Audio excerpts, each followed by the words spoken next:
Hello, this is Matt Singer. My guest today is comedian Amy Miller, who is currently based in LA, but who had a brief but illustrious run in the Portland comedy scene. Was our first Lima Week first Funniest Five winner back in 2015, I want to say, maybe earlier, somewhere around there. Yeah, But somewhere around yeah, there. yeah. Well, anyway, Amy, thank you for being here. Hi, yeah, how are you? I'm doing okay, given everything. Yes. Speaking of, so I'll just start by asking, what has quarantine been like for you? Kind of a roller coaster. I mean, it sort of feels like every day is different and which is funny because I've been mostly in the same place. Good days and bad days, I guess. It's hard to really complain if you have like a roof over your head and all of the entertainment options in the world at your disposal. Um, and someone to be here with. I haven't been like totally alone. So that's been nice. It's okay. I'm housed and I'm healthy and I haven't gotten the coronavirus yet. So that's nice. No, I'm knocking on wood.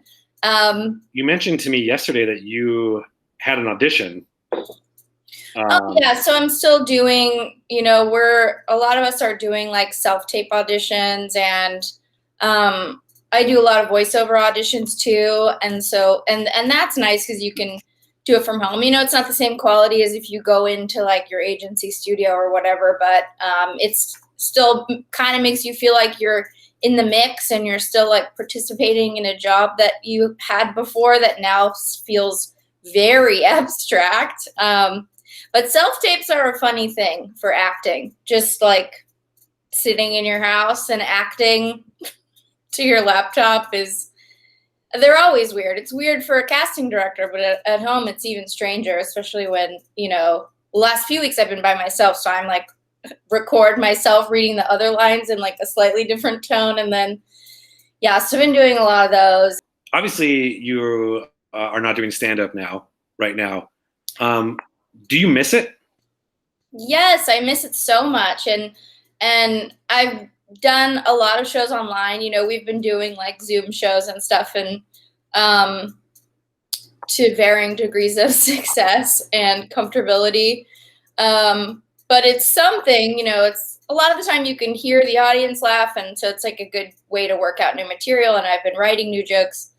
But yeah, I miss it so much. There's nothing that really compares to the live experience, and I worry so much about how it's going to come back if it does for music as well. I mean, for you too, like it's such a big part of our lives.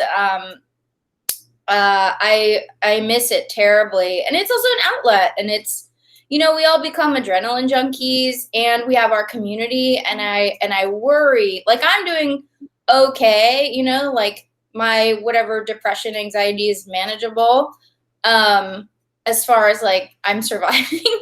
But like I really worry about a lot of comedians I know. I've already lost a couple friends in the pandemic, and because if you don't have that outlet, you don't have the adrenaline rush, and you don't have this close knit community of people that you see all the time, like it can get very, very dark. And sorry, not to take it, didn't mean to go directly to suicide, but you're in Portland, so And you mentioned that you've been marching and participating in the protests, I'm assuming, that have been the Black Lives Matter protests. yeah. Um, what do you feel like, if at all, is your, I guess, responsibility? Like, do you feel like there's any responsibility as a, someone who's in the arts as a performer? Is there a responsibility there to, react or respond? I do, but that isn't necessarily new for me. And I'm a little bit of a cliche in some ways. Like I grew up in the Bay Area. I went to Berkeley. I moved to Portland. Like my beliefs and values have always been pretty upfront, and I've been loud about them since I started comedy, which has lost me a lot of gigs, honestly.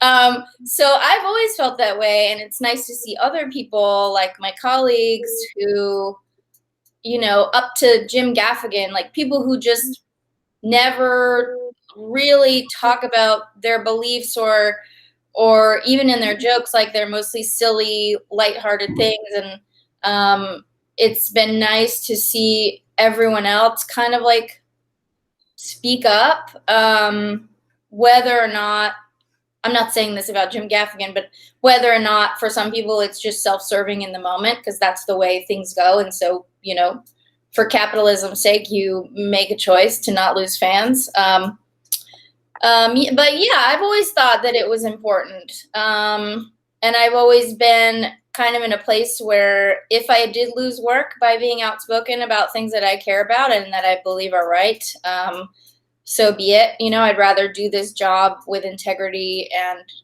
caring about stuff than just have not alienating people be my first goal. As you know, I was a rabble rouser in Portland. So yeah, I do think it's important. My first TV appearance ever, I told a joke about police brutality, and for sure I would not tell that joke right now. And which is crazy, like how just quickly things change. That was like on network. And now I just don't think it would be my place to joke about the police killing Black people on TV. But 6 years ago, it seemed like the right thing to do. And there was this conversation about it. And this is not me tooting my own horn. I'm like, I'd be horrified if that set went around again,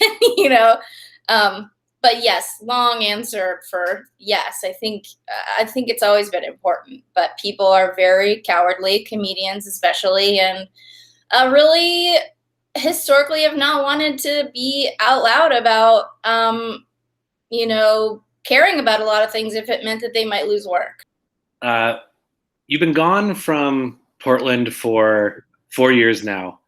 Do you miss, or what do you miss about it, if anything? Well, I've been back quite a bit in the last 4 years, and it always makes me really happy to go back.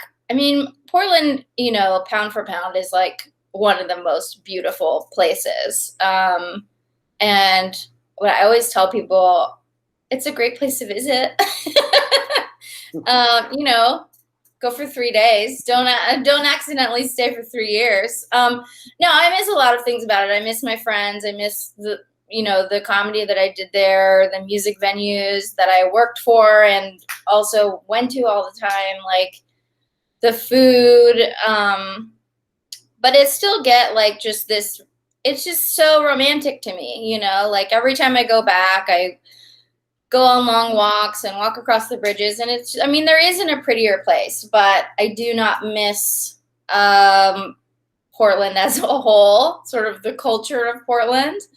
Although, as I said, as much as you guys have been fighting every night for months, I'm like,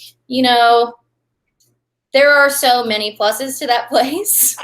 But long term, it kind of wasn't for me. I think I need more Jewish people around me.